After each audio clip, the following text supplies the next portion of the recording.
Good morning everyone. हम देख रहे थे इश्यू ऑफ शेयर्स। आज हम देखेंगे procedure of issue of shares. Issue जब करते हैं शेयर्स को तो क्या प्रोसीजर होती है।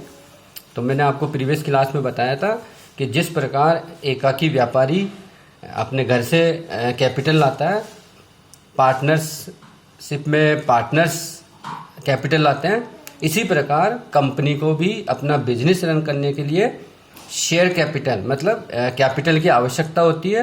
उसके लिए कंपनी शेयर इश्यू करती है पब्लिक को, और उससे जो अमाउंट आएगी वो शेयर कैपिटल के नाम से जानी जाती है और शेयर कैपिटल अकाउंट में रखी जाती है। उससे उस कैपिटल से कंपनी अपना बिजनेस रन करती है। आज हम देखते हैं कि जो शेयर इश्यू करती है कंपनी, उसकी क्या प्रोसीजर है, कैसे इश्यू करती है। तो अभी आपको समझ में आ जाएगा। कंपनी, आपने एक दूसरा पेपर चलता है आपके कंपनी लॉ का, बिजनेस एडमिनिस्ट्रेशन में आपने कंपनी की डेफिनेशन देखी होगी कि कंपनी एक कृत्रिम व्यक्ति है, आर्टिफिशियल पर्सन है। मीन्स जैसे ह्यूमन होता है तो ह्यूमन की जैसे कंपनी नहीं है, कंपनी एक कृत्रिम व्यक्ति है। उसको एक नाम से हम जानते हैं पर वो कृत्रिम व्यक्ति है, आर्टिफिशियल पर्सन है, लेकिन उसके पास सारे पावर है। वह खुद अपने साइन सील, उसकी सील लगती है, उसके बाद सील साइनिंग अथॉरिटी है वो। इसी प्रकार हम देख रहे हैं कि जब वह शेयर इश्यू करती है तो कैसे कैसे प्रोसीजर अपनाई जाती है। तो सबसे पहले क्या होता है, आरओसी ऑफिस में कंपनी का रजिस्ट्रेशन करवाया जाता है। तो जब कंपनी का रजिस्ट्रेशन हो जाता है उसके बाद कंपनी अपना बिजनेस शुरू करती है। तो बिजनेस शुरू करने के लिए उसको पैसे की आवश्यकता है। तो वह एक बोर्ड ऑफ डायरेक्टर्स यानी संचालक मंडल होता है, वह पूरी प्रोसीजर फॉलो करता है कि कैसे कैसे करना है। तो कंपनी का रजिस्ट्रेशन करने के बाद संचालक मंडल शेयर कैपिटल इश्यू करने के लिए उसका पूरा मैनेजमेंट करता है। तो कंपनी सबसे पहले प्रोस्पेक्टस इश्यू करती है, जनता में प्रोस्पेक्टस इश्यू करती है। उसमें कंपनी का नाम, उसका बिजनेस और एप्लीकेशन मनी कितनी होगी, कौन से शेयर इश्यू कर रही है, इक्विटी शेयर, प्रेफरेंस शेयर, सब डिटेल्स होती है। जैसे मान लो किसी पर्सन को शेयर एप्लीकेशन मतलब शेयर्स परचेज करने हैं कंपनी से, तो उसका एप्लीकेशन मिलता है या तो शेयर ब्रोकर होते हैं या बैंक में। तो बैंक में शेयर एप्लीकेशन मिलती है। उस जनता यानी पर्सन उस एप्लीकेशन को भरकर अपनी डिटेल, एड्रेस, रिक्वायरमेंट डॉक्यूमेंट्स है वह लगाकर और अमाउंट चेक के रूप में लगाता है। यानी उस एप्लीकेशन के साथ एक चेक लगाता है, उसमें शेयर एप्लीकेशन की राशि लगी हुई रहती है और फॉर्म में अंशों की संख्या लिखी रहती है, कितने अंश वह खरीदना चाहता है। फिर वह एप्लीकेशन बैंक में सब जितनी भी पब्लिक है सबकी बैंक में इकट्ठी हो जाएगी एप्लीकेशन, फिर एक लिस्ट बनती है। फिर कंपनी जितने शेयर इश्यू करती है उसके अकॉर्डिंग उनको अलॉटमेंट किया जाता है। तो कंपनी क्या करती है, अपने कैपिटल को अरेंज करने के लिए प्रोस्पेक्टस इश्यू करती है और फिर प्रोस्पेक्टस के माध्यम से एप्लीकेशन मांगती है और एप्लीकेशन के साथ एप्लीकेशन मनी आती है। इस एप्लीकेशन मनी को कंपनी शेयर एप्लीकेशन अकाउंट में जमा कर देती है और जितने एप्लीकेशन आई उनकी लिस्ट बनाती है और उस एप्लीकेशन के अनुसार वह शेयर्स अलॉट करती है कि किस पर्सन को कितने शेयर इश्यू करने हैं। तो पब्लिक कंपनी शेयर इश्यू कर सकती है, प्राइवेट कंपनी शेयर इश्यू नहीं करती है। तो कोई भी पब्लिक कंपनी जो अंशों का अलॉटमेंट करना चाहती है तो उस समय तक नहीं कर सकती जब तक मिनिमम सब्सक्रिप्शन प्राप्त नहीं हो जाता।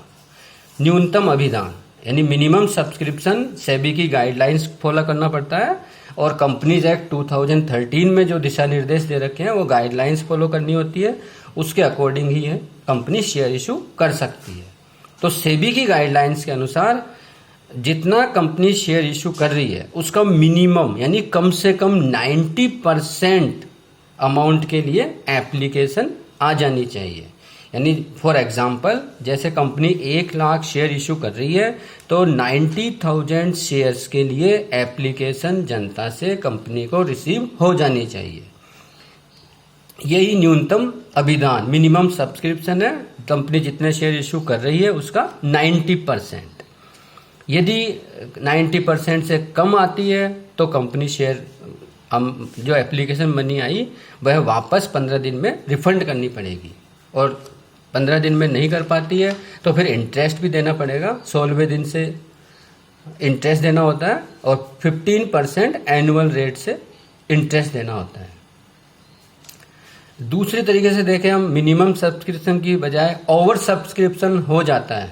For example, company 1 lakh share issue करना चाहती है और 1,50,000 के लिए एप्लीकेशन आती है, तो इसका मतलब कंपनी तो 1 लाख ही शेयर इशू करना चाह रही है पर 1.5 लाख के लिए एप्लीकेशन आ गई। इसको बोलते हैं हम ओवर सब्सक्रिप्शन। तो ओवर सब्सक्रिप्शन के लिए भी कंपनी ने यानी सेबी के जो लेटेस्ट गाइडलाइंस है उसको फॉलो करना पड़ता है। अब हम देखते हैं कॉल्स ऑन शेयर्स। जैसे आपने सीनियर क्लास में भी शेयर कैपिटल पढ़ा होगा। सबसे पहले एप्लीकेशन मनी आती है, उसके बाद अलॉटमेंट मनी और उसके बाद फर्स्ट कॉल, सेकंड कॉल ऐसा मांगा जाता है। तो इसके जो रूल्स बने हुए हैं, जैसे एप्लीकेशन मनी है तो एप्लीकेशन मनी मिनिमम उसमें दे रखा है, ये देखिए आप, एप्लीकेशन के साथ कम से कम 5% मनी एप्लीकेशन में मांगी जाएगी, यानी मिनिमम 5%। फॉर एग्जांपल 100 रुपये का शेयर है तो 5 रुपये कम से कम एप्लीकेशन पर लेने चाहिए। ज़्यादा ले सकती है पर मिनिमम 5% तो लेना ही चाहिए। इसी प्रकार जब कंपनी शेयर इशू करती है तो फर्स्ट कॉल, सेकंड कॉल मांगेगी।